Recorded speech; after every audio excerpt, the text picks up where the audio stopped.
What if Gwent and Darkest Dungeon had a baby, and what would come out of that with a narrative-driven card game with a lot of story choices going on with it? Ladies and gentlemen, we're going to be looking at Crown Gambit. They sponsored this video and a stream to check it out because it came out like amongst a lot of massive titles.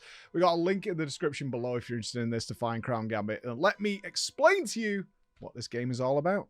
I am notoriously terrible at card games because I'm an impatient caveman. That's my problem. I'm an impatient caveman who likes zug-zug and smorking and smashing things to pieces, and I like choosing big heavy weapons in games and things like that. And when it comes to the patient sit and consider aspect of like, what am I doing? I mean, I'm good at chess. I'm not phenomenal. I'm good at chess, but it's not my style of thing. So when a card game comes along that is looking really good, I'm always interested in what the level of gameplay is going to be. Is it going to be, especially if you're mixing in some like modifications throughout it, how am I going to play that out? And will I be considering 9 moves ahead? You know, oh, I'm going to set this up to happen later. And this game is full of that, and it actually does it in a really nice, simple way. But wow! I could never have expected such a story narrative-driven game to come from this style of gameplay. Because when I play a lot of card games, which I do play on occasion, they're usually like game after game after game after game. Little bit of narrative, game, game, game. This is lots of narrative because there are choices and influences that are going to happen with your characters that are going to change how the game completely plays out. And that becomes very obvious after the first couple of hours as you are drifting to a certain style of narrative on this playthrough that you may want to then play again later. So the replayability is there. So what is happening in Crown Gambit? You are playing Paladins. Now you have a choice of 3, but they're all part of your team. You have these 3 Paladins who all have a very simple, basic backstory that affects what their personality is like, from a holy man to a noble woman who wants to prove herself, etc., and the handsome fighter guy. They're all part of your team all the time. Okay, so you are this party of 3 Paladins, and those are going to go with you on the journey.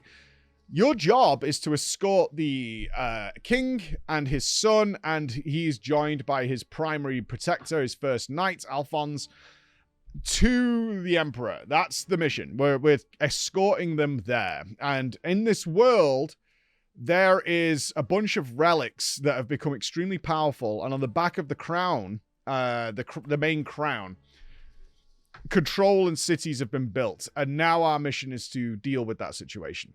So all we're doing is escorting them, and then things are going to go awry. Think Oblivion. Think Oblivion. The start of Oblivion. Poor Patrick.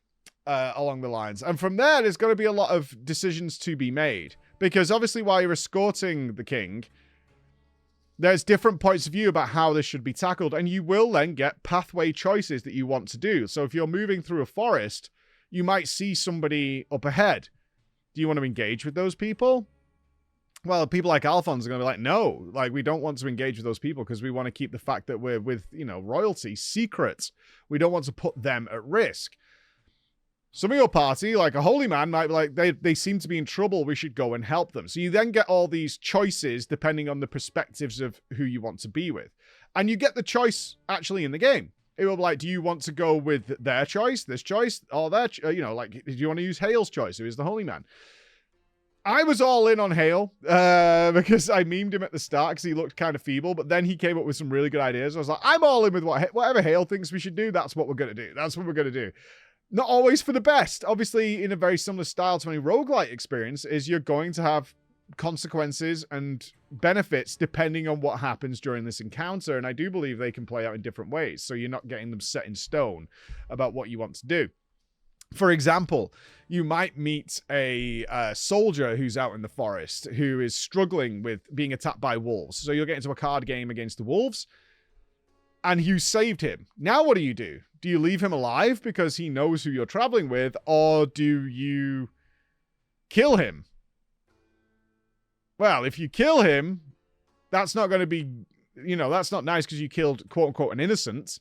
So that's going to annoy some people. And what you'll actually see is affinities change within the game with favoritism to certain gods of the world. but maybe you leave him alive. Perhaps then he comes back later in the forest and actually helps you with a certain encounter. Or perhaps not, because you killed him. Or perhaps he actually betrays you later. Perhaps you meet him in the town and he points out, they're with him, they're with him. Those are the kind of things that are going to be happening here, because each level, each segment of the game, is you start at point A and you have to get to the finale point, but along there you're going to have pathway choices where you'll choose, are we going to go left? Are we going to go right? There's maybe a heal over here. There's maybe an encounter over here. How does your team shape up? Because your team gets refreshed at the start, but by the time they reach the end, which is typically going to have a boss fight or a larger encounter, however much damage or condition change you've had along the way is going to play out in the back end of the fight.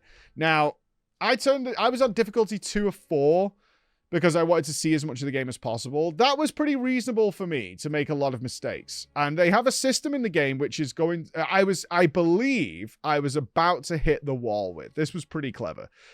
Is they have a system where your cards have their normal, ordinary functions, so they can move, attack things that are adjacent to you. They can attack some things that are anywhere on the board. You can buff other people. You can increase card draw for next turn. Things along those lines. However, you can use their secondary function, which will do a massive amount of damage or a big turbo effect. However, it fills up a bar of you becoming more erratic and crazy. This is a problem, because when you're fighting a big boss, like I did towards the end of my couple of hours that I got to play this, I was definitely feeling like I'm about to die, so I started sending the big cards. Now, what this does is it actually banishes the card from the game entirely, so it will not reappear. So the way each round works is you will draw a bunch of cards for each of the 3 characters. They all have different styles of cards.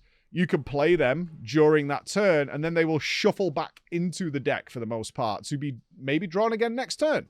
So if you get something that causes bleed, you cause bleed on that target, it then gets shuffled back into the deck, and then next round you can get it again to get bleed keeping going, right? And have the enemies ticking down. However, you can then send the ultra version, which will then just do a massive bleed and huge amounts of damage, but that card will never reappear again during that round. They're not banished for all time. The next game you will get them back.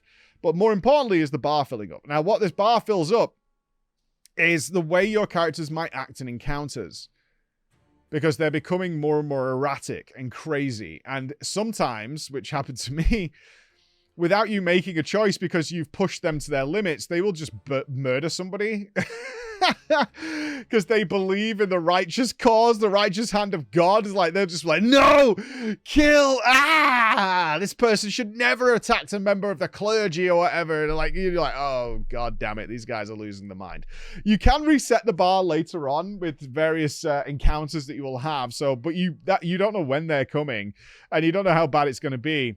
So you can make your gameplay, quote unquote, easier, but your story is going to go right off the tracks. It's going to go crazy. If you want that to happen, and that's your choice, right? If you want that to happen, and it's called your ancestral grace, is what it is, your ancestral grace and your affinities. And so if your ancestral grace caps out and it has various power levels, then your characters are just going to behave like absolute wild animals. That might not be good for what you're trying to get out of the story, and it might, in fact, might lead to some crazy consequences. I like this.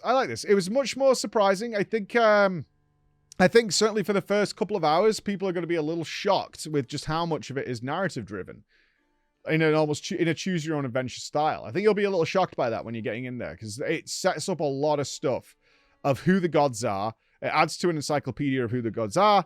Who are all these characters? But you start to get a feel for it with lots of dialogue, lots of voice dialogue of what is going on as the story sort of starts to unfold and the premise is set.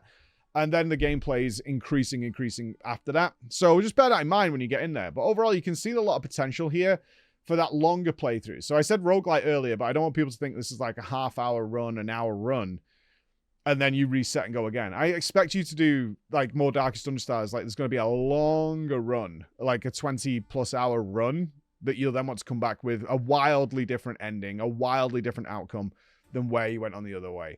I think this is well worth checking out if you're into these kind of games and you're looking for something like this. I found, again, difficulty 2 really nice. I didn't lose anything, so maybe 1 up if you're experienced or go even higher with actual card games. I'm not the best.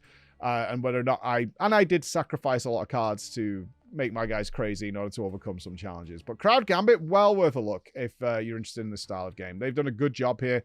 Everybody who's played it You can tell on Steam. Overwhelmingly positive reviews. Really solid. Just got kind of buried in the shuffle, ironically, with the cards. All right. Crown Gambit, guys. Check it out.